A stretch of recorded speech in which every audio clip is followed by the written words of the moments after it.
पिछली वीडियो में मैंने आपको ट्रेडिशनल अप्रोचेस बताए थे, तो इस वीडियो में मॉडर्न अप्रोचेस के बारे में बात करते हैं। तो मॉडर्न अप्रोचेस को 2 पार्ट्स में बांटा गया है। पहला है बिहेवियर अप्रोच।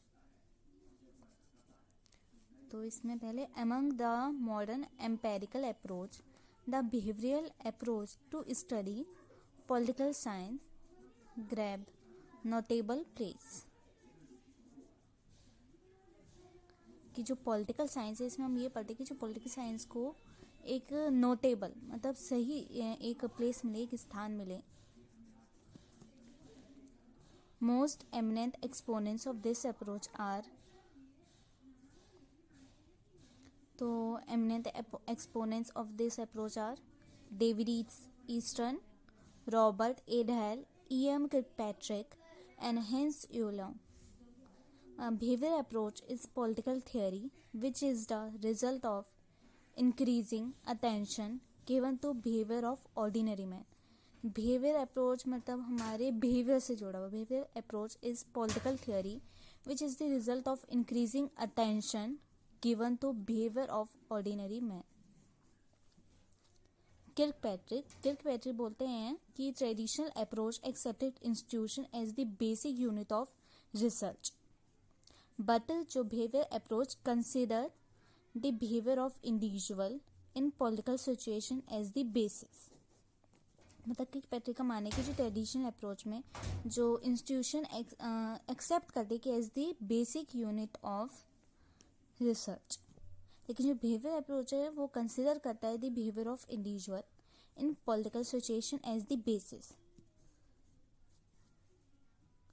अब according to David Eastern the intellectual foundation of behaviouralism consist of 8 major tenets.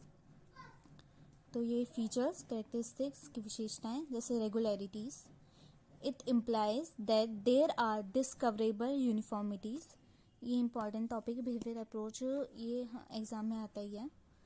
It implies that there are discoverable uniformities in political behavior which can be expressed in the theory like statements so as to provide for explanation and prediction of political phenomena।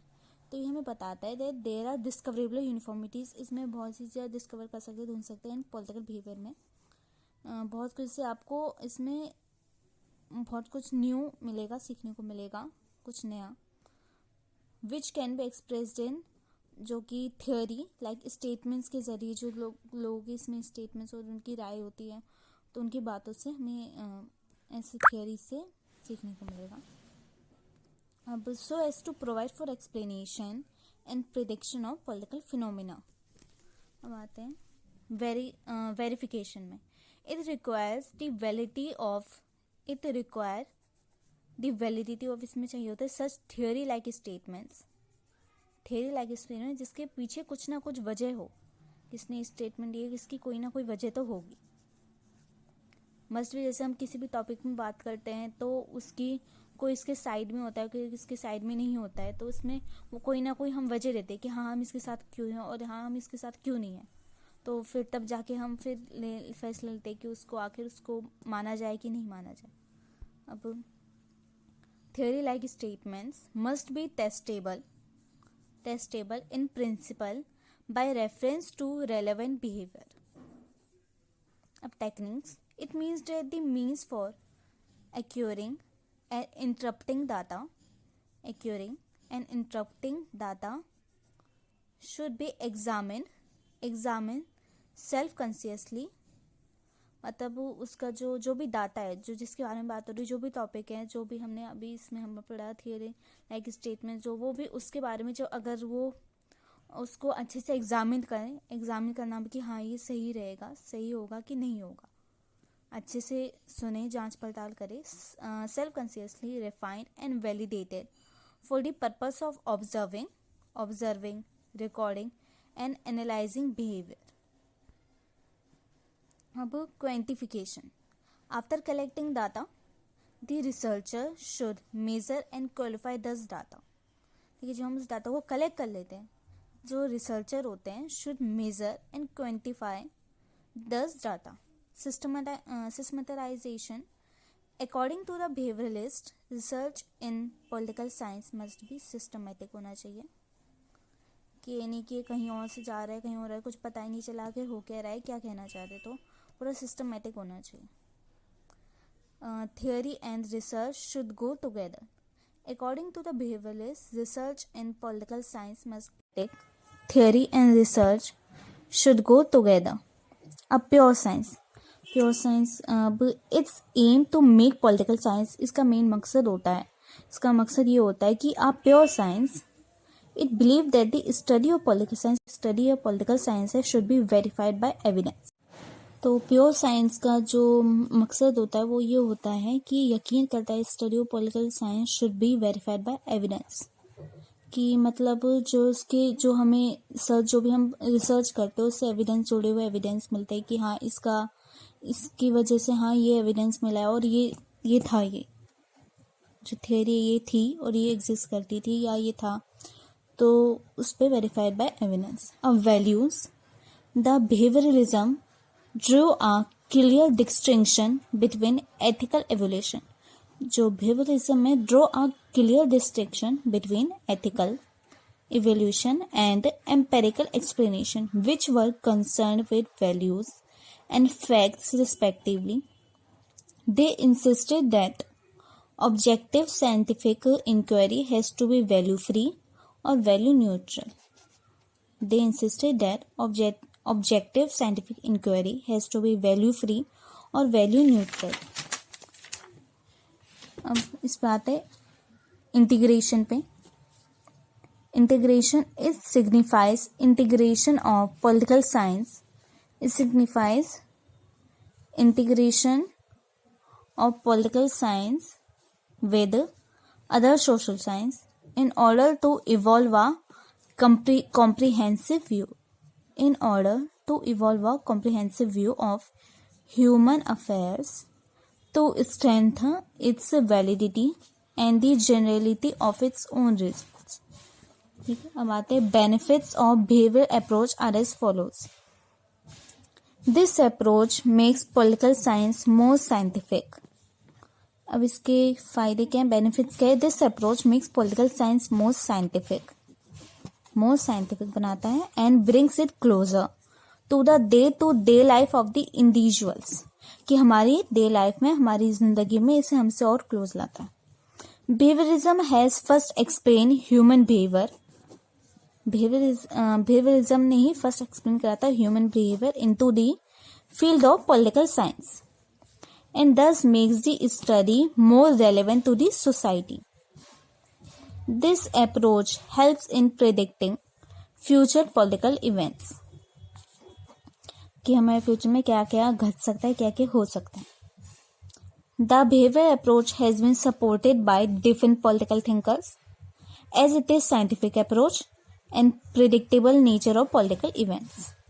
अब इसके main criticism क्या हुआ और इसके पीछे के मतलब क्या थे जो नहीं चाहते थे कि ये आगे बढ़े या कुछ हो इसमें. This has been disparaged for its dependence on practices and methods ignoring the subject matter.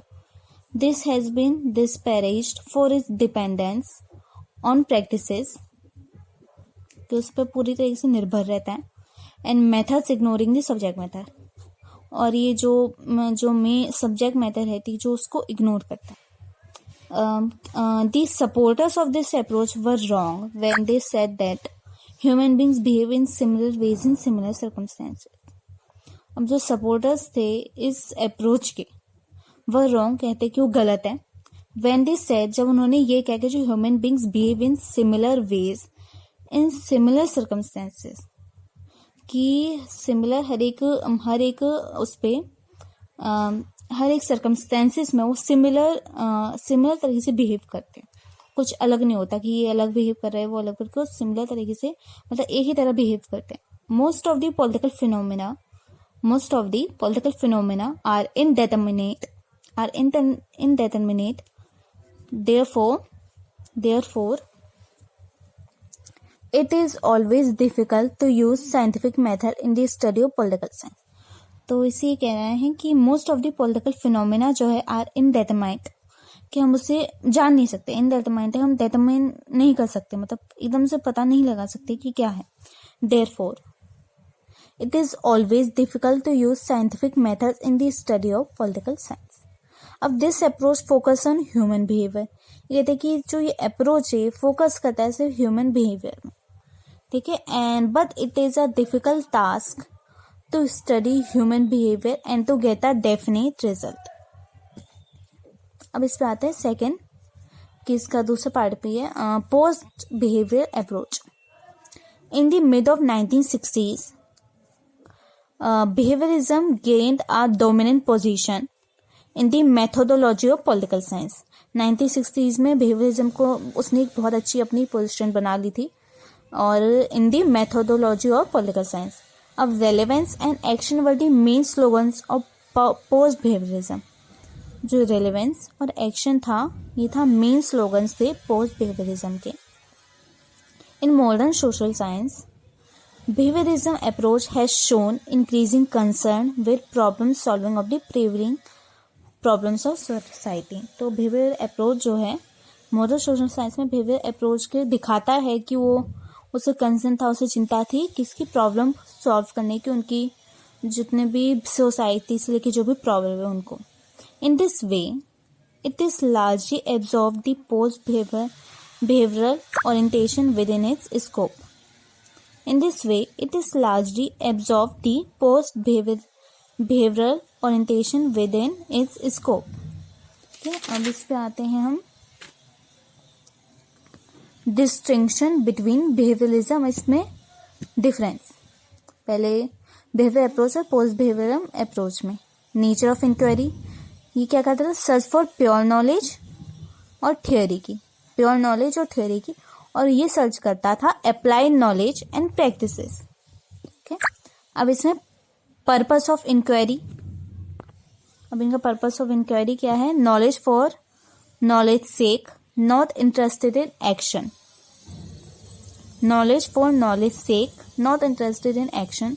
अब relevance of knowledge to satisfy social needs. Relevance चाहिए था इन्हें of knowledge to satisfy social needs को, हमारे सामाजिक की जो नीड है उसको सेटिस्फाई कर सके. And action for problem solving. अब फोकस ऑफ स्टडी किस पे करता था, micro level analysis, focus on small units, process of decision making. और ये करता था मैक्रो लेवल में, मतलब लार्ज लेवल में. Analysis focus on roll of big units. Macro level analysis focus on roll of big units, content of the decision.